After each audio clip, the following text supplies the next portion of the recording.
So, Mr. Daniel Hoffman, always a pleasure to see you. Yeah, pleasure to see you, Rick, and Foreshta and Kathleen, all the old crew, Mike. Yeah. It's really beautiful. So, something you said a few years, I used to struggle a ton, and something you said a few years ago really helped me. You're like, sometimes things just suck.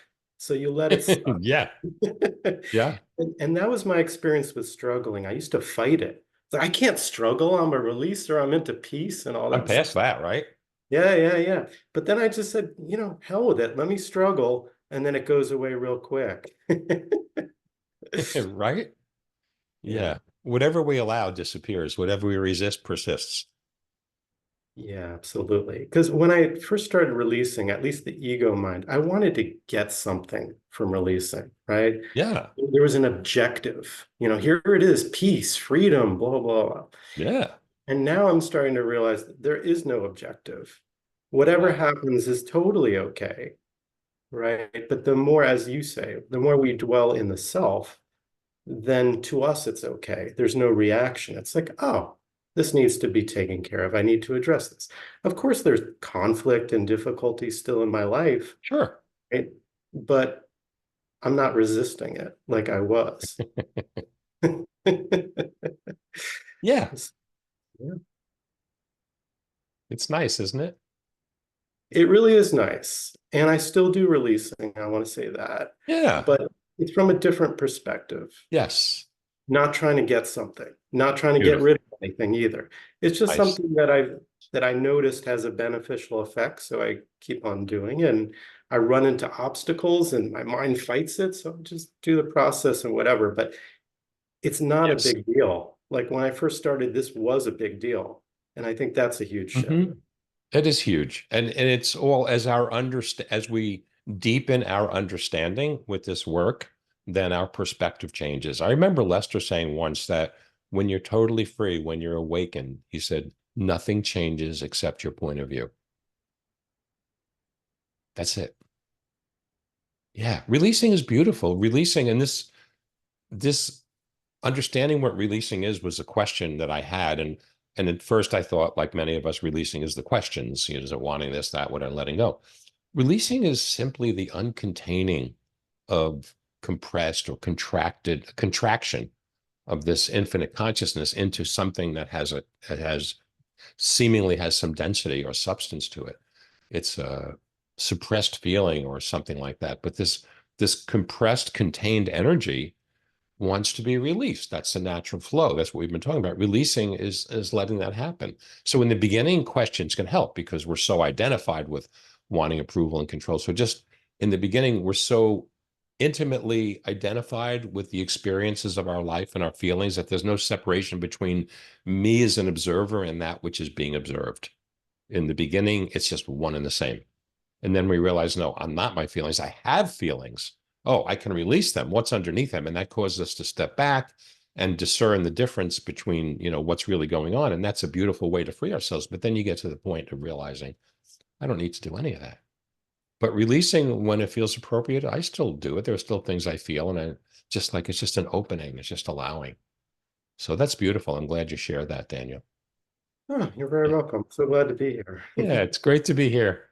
It's great to see you. And I feel such an incredible shift in you and your energy from when we last spoke a few years ago. So it's very beautiful.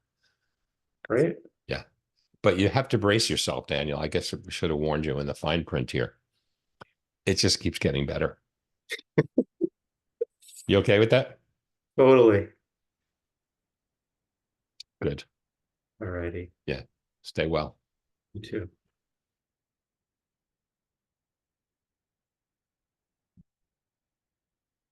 So anyone else, you can actually just unmute yourself if you want to speak. I imagine you could do that as well.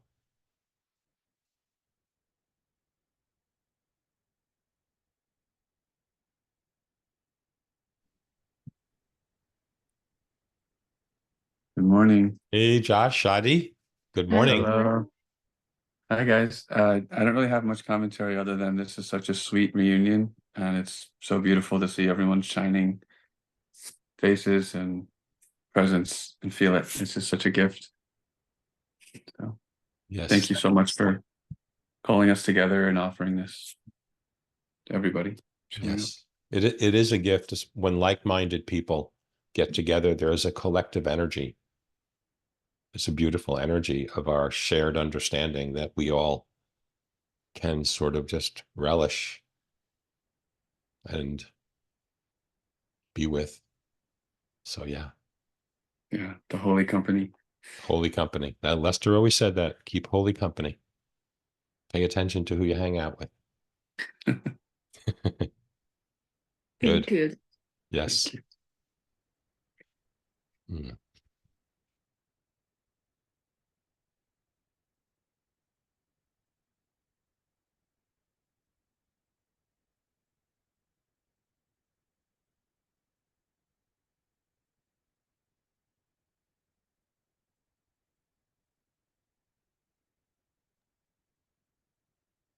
Hi, Rick. Hello. I was trying to find the hand and I found rockets and You didn't need to. balloons, which Yeah. I wanted to send rockets and balloons and hearts. And so I send rockets and balloons and hearts There to you all go. of you.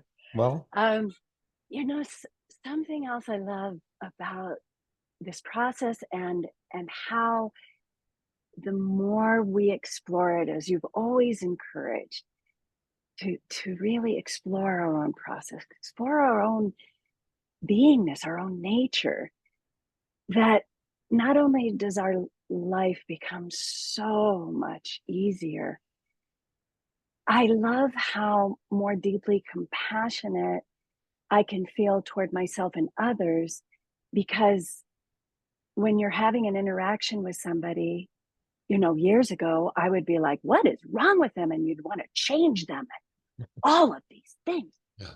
And now it's like, oh my goodness, they believe something about themselves that isn't true, but they don't know that. And they're collapsed into it. And there's no judgment about it. There's just recognition, because I know how that feels. I know I've been there. And so there's just only love. And I'm so grateful for that. Mm. How beautiful. Thank you for sharing that. Yeah, this beautiful recognition that there is but one being. These are not individual beings getting together. There's no, if being is infinite and includes everything. So when we when we see the truth of who we are and how we've manifest through the tendencies and the thoughts and beliefs, we manifest not only our life, but our struggles and challenges. And then we begin to recognize that in others. Compassion is beautiful.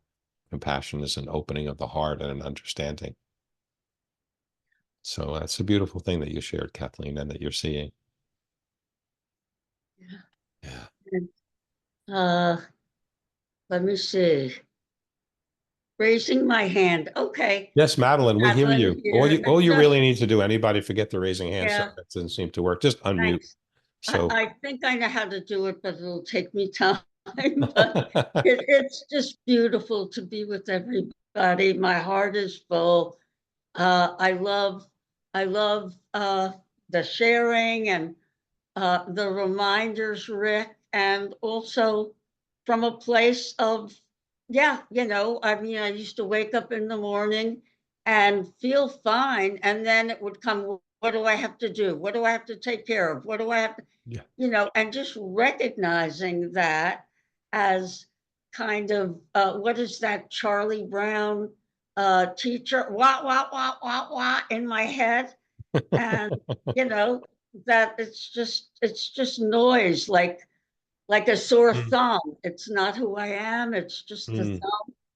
And I've been experimenting lately with people where I've experienced them as this or that.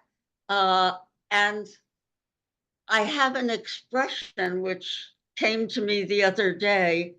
When I define myself and others, I can find myself and others.